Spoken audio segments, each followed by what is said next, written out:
Tucker Carlson is a raging racist, period. So much so that a benign episode of Sesame Street meant to educate people on racism in America triggered him like you wouldn't believe. Take a look. Oh. Yeah, I'm bringing this sign to the protest at the community center later. Oh. They look upset. Are the protesters sad? They are sad and upset, and they have every right to be, Elmo. People are upset because racism is a huge problem in our country.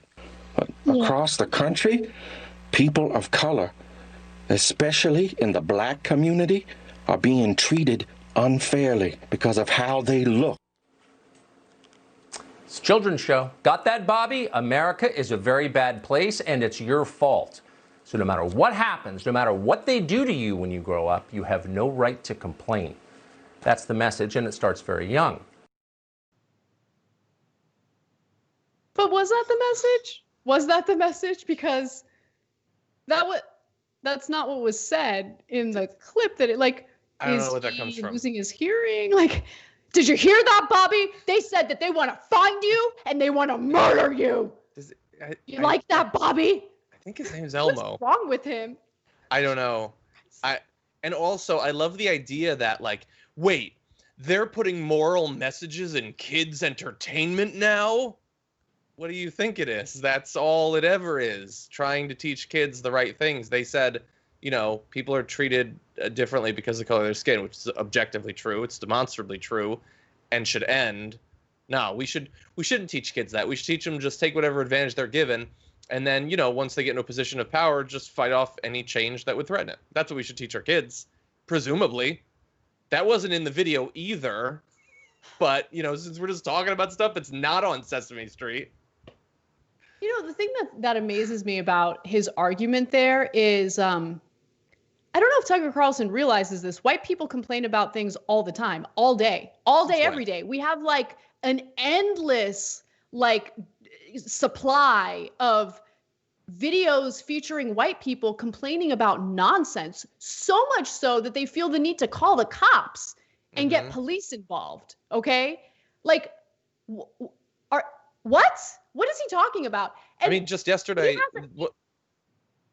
Go ahead. What wasn't Ben Shapiro complaining about the fact that athletes outside of their sporting time were daring to talk about politics and that had ruined his safe space?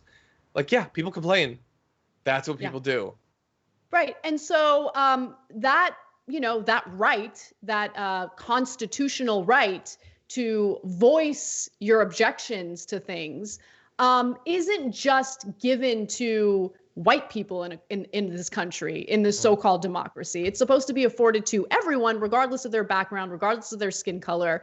And so, there are people out there who are angry about being disenfranchised, about being treated differently, and they get to voice their opinions about that. They get to complain about that. They get to protest about that. And Sesame Street gets to, produce a special for CNN that helps educate kids about race relations in America. The fact that he's triggered by that is just incredible. And by the way, he thinks that everything that's going on right now, it's just really, it's a slippery slope, okay? There's a real slippery slope happening. And he instantly started defending this one soccer player whose wife had said some pretty terrible things. So let's just watch that snippet for a second. Here's where it ends up. Alexander Katai is a Serbian soccer player who until the other day played professionally for the Galaxy in Los Angeles.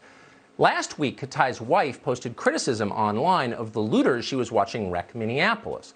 A lot of people felt that way. Katai's wife wrote in Serbian, which she speaks, and yet someone noticed them anyway and then attacked her for writing them. She deleted the post very quickly, but it was too late. So the management of the LA Galaxy forced Katai to apologize for his wife and then to denounce her.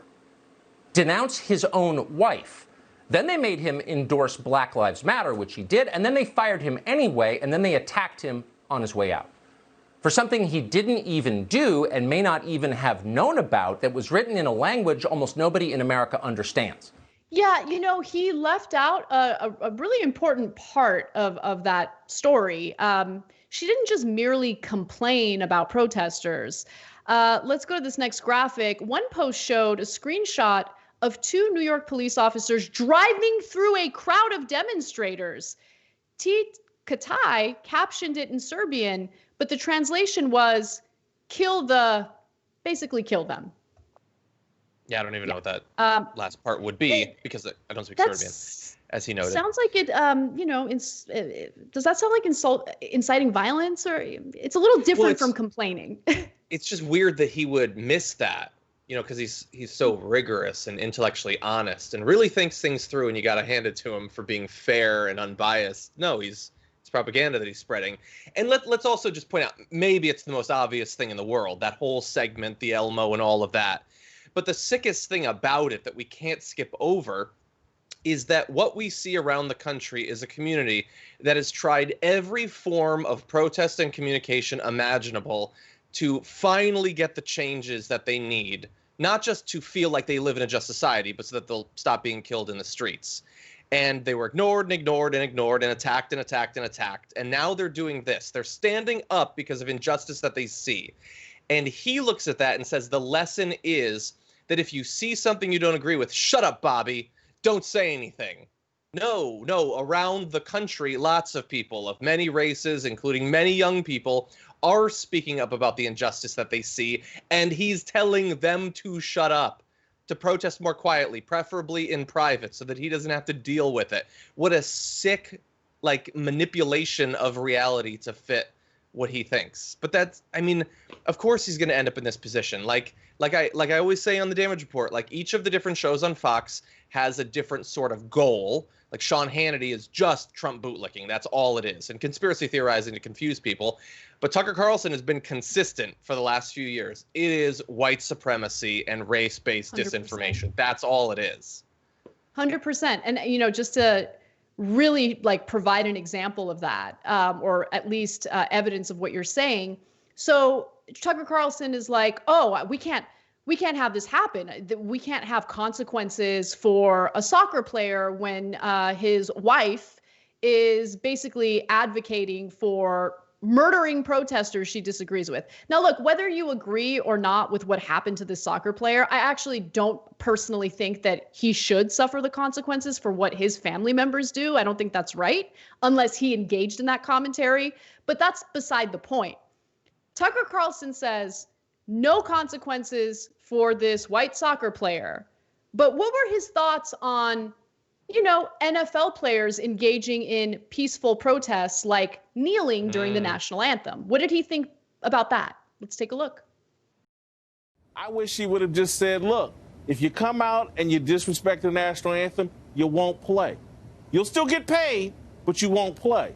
And so that will force NFL owners and coaches to be a bit more vigilant about who's on their team and whether these players want to hurt their team by, honoring their protests during the game.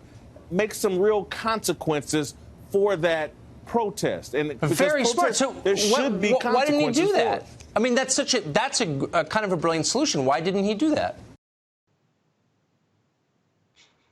Great solution. Consequences for NFL players who kneel during the national anthem. It seems like he really likes that. Mm-hmm. He's in favor of that, right?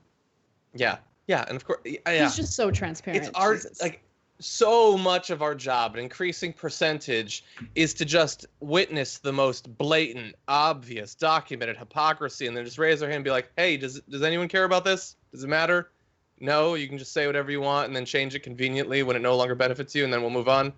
Okay, that's great. Great society we live in here. That's all it is. So yeah, him and Laura Ingraham, athletes protesting. Just tell me the color of their skin and I'll tell you if it's acceptable or not. That's their position.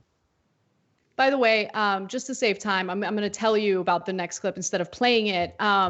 He also says that because of what's happening in the country with these protesters, the United States has officially become North Korea, which is fascinating considering North Korea doesn't allow protests or any dissent at all. And if he is worried about North Korea, he's terrified of the country possibly turning into it, maybe he should take a good hard look at Donald Trump, who said this about Kim Jong-un, the dictator of North Korea. "We fell in love. No, really, He wrote me beautiful letters. They were great letters. And then we fell in love. That does seem weird, but was that like loosely translated from Serbian? Maybe it makes more sense in the original language. Also, I love that like he has been watching like a hawk, a reasonable, rational hawk for the last few weeks. And what concerns him that makes him think that America is becoming more of a totalitarian society is not that we send in the troops to crush dissent. It's that there was dissent in the first place. That's the hallmark of North Korea, is popular opposition in the streets that goes on for weeks. Seriously, he is a very well-paid commentator and author who says the literal dumbest stuff. He does honestly, like people say that like Ben Shapiro is an intellectual gladiator or whatever, and obviously compared to virtually anyone else, that's ridiculous. But if all you've been watching on the right is Tucker Carlson, yeah, I guess Ben Shapiro seems kind of sharp. Thanks for watching The Young Turks, really appreciate it. Another way to show support is through YouTube memberships. You'll get to interact with us more. There's live chat emojis, badges. You've got emojis of me, Anna, John, JR. So those are super fun. But you also get playback of our exclusive member-only shows and specials right after they air. So all of that, all you gotta do is click that join button right underneath the video. Thank you.